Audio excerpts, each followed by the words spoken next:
आपने कभी सांप और नेवले की लड़ाई तो देखी होगी। सांप और नेवले की लड़ाई किस किस ने देखी है? सामने तो ना देखी होगी, टीवी पर देखी होगी। सामने भी देखी है? बताओ कौन जीतता है? जहरीला कौन होता है? मैया, जहरीला कौन होता है? जीतता कौन है? जबकि नेवले में ज्यादा जहर नहीं होता, ज्यादा जहरीला सांप है। सांप आकार में बड़ा भी है, लंबाई तो सांप की ज्यादा है, नेवले की लंबाई कम है, पर जीत किसकी होती है? अच्छा ये बताओ, सांप भी तो नेवले को डसता है ना बार बार। जैसे ही नेवला उसके पास जाए तो सांप डसता है। तो बताओ सांप का जहर नेवले पर चढ़ता है कि नहीं? बोलो बोलो, चढ़ता नहीं है? आपकी बात हुई क्या नेवले से? हाँ? आपने युद्ध में देखा होगा, जब सांप और नेवले की लड़ाई होती है तो नेवला हर थोड़ी थोड़ी देर में चला जाता है लड़ाई छोड़कर। ये बात सही है कि गलत है? और जाके कुछ खा के आता है। क्या खाता है? कोई औषधि होगी जो केवल उसे पता है। वो जाता है और वो जल्दी से खा करके आ जाता है और आकर के फिर लड़ता है। अच्छा सांप क्या है कि भाग नहीं पाता, और ये जल्दी से जाता है, खा के आ जाता है। अच्छा ये खाने क्या जाता है? सांप जब से डंक मारता है तो सांप का जहर नेवले पर हावी होता है। जब सांप का जहर नेवले पर हावी होने लगता है तब जाता है नेवला भागकर, वो बूटी खा के आता है। वो बूटी उस जहर को समाप्त कर देती है, सांप के जहर को। और जब सांप का जहर खत्म हुआ तो फिर उसके अंदर लड़ने की ताकत आती है, फिर लड़ता है। फिर देखा कि मैं हारने लगा तो फिर भाग जाता है, फिर आ जाता है बूटी खा के, फिर लड़ता है। ऐसे करते करते एक बार की लड़ाई में नेवला कभी नहीं हराता सांप को। बार बार वो जाता है, बूटी खा खा करके अपनी एनर्जी को बढ़ाता है। ये बात सही है कि गलत है? अब जरा इसे ध्यान से सुनो। जैसे नेवला बार बार जाता है और संजीवनी वो कुछ बूटी खा के आता है और सांप को एक दिन युद्ध में हरा ही देता है, उसी तरह ये कलयुग है उस सांप की तरह। ये काम है, क्रोध है, लोभ है, हमारे भीतर तमाम बुराइयां वो सांप की तरह डंक मार रही हैं। जब काम डंक मारता है ना तब आदमी कामी होकर के अंधा हो जाता है, जिसे कहते हैं कामांध। कामी व्यक्ति अंधा हो जाता है, हाँ या ना?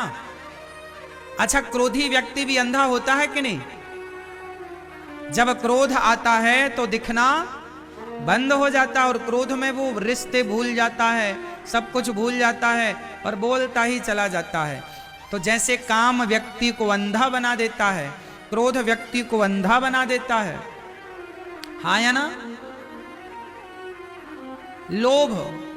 लोभ व्यक्ति को अंधा बना देता है। लोभ अंधा बना देता है, तभी तो लोभ के वशीभूत लोग पैसे लेकर के मार तक डालते हैं। नहीं मार डालते? अब छोटे छोटे बच्चों का भी लोग किडनैप कर लेते हैं, अपहरण कर लेते हैं, पैसे की फिरौती मांगते हैं, नहीं देने पर बच्चों को मार देते हैं। बच्चे से उनकी क्या दुश्मनी थी? वो अंधे हो गए, उन्हें यह भी नजर नहीं आया कि बच्चा है, ये रो रहा है। अंधे हो गए। किसने अंधा कर दिया? बोलो बोलो। लोभ ने अंधा कर दिया, काम ने अंधा कर दिया। तो सुनो, जैसे सांप ने जहर से बार बार डंक मारा, बार बार काटा, तो जहरीला सांप जब नेवले से लड़ता है तो नेवले पर प्रभाव तो पड़ता है, पर वो जाकर के खा के बूटी आता है। वरना नेवला मर जाए, सांप जीत जाए, यदि बूटी ना खाए तो। उसी तरह संसार की काम, क्रोध, लोभ की बुराइयां आपको रोज डस रही हैं, हाँ या ना? आपको क्या कर रही हैं रोज? बोलो।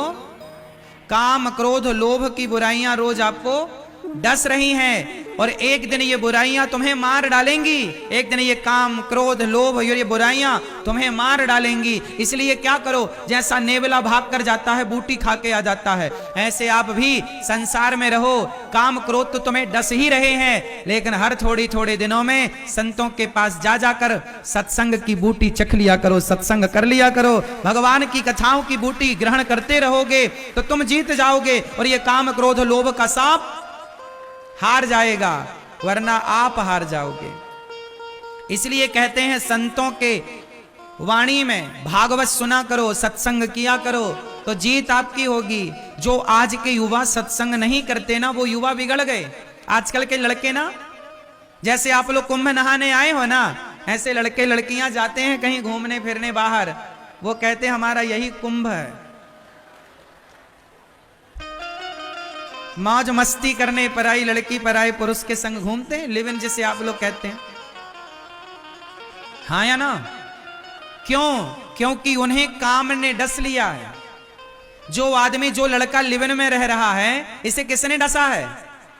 बोलो, काम वासना ने, लोभ ने नहीं, काम वासना ने।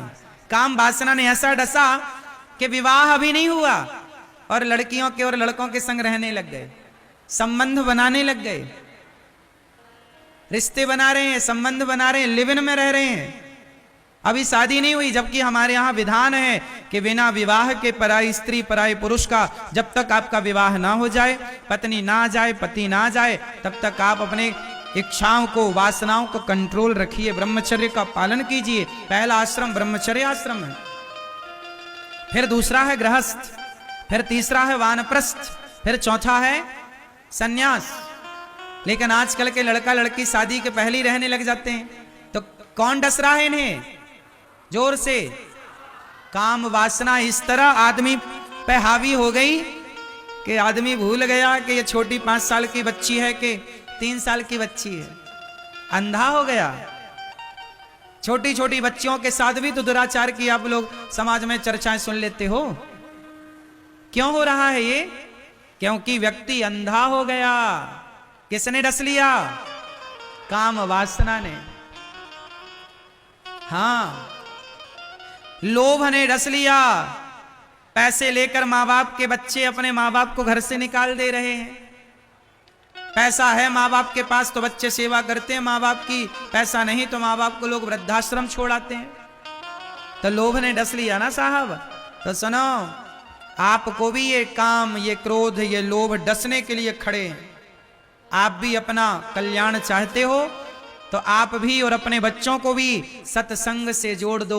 मैं गारंटी लेता हूं कि आप रोज सत्संग करेंगे, भले 1 घड़ी, आधे घड़ी, आधे की पुनियाद, 1 घड़ी मतलब 24 मिनट, आधे घड़ी मतलब 12, आधे की पुनियाद मतलब 6 मिनट। 6 मिनट भी सत्संग कर लोगे आप, संतों की वाणियां सुन लोगे आप, तो मुझे विश्वास है कि जैसे जरा सी देर में नेवला बूटी खा के आ जाता है और उसके अंदर का जहर समाप्त हो जाता है उस बूटी से, उसी प्रकार आप जब सत्संग करते हो ना, तो आपके भीतर जो काम क्रोध का जहर है वो समाप्त हो जाता है और आप सत्संग से व्यक्ति निष्पाप हो जाता है।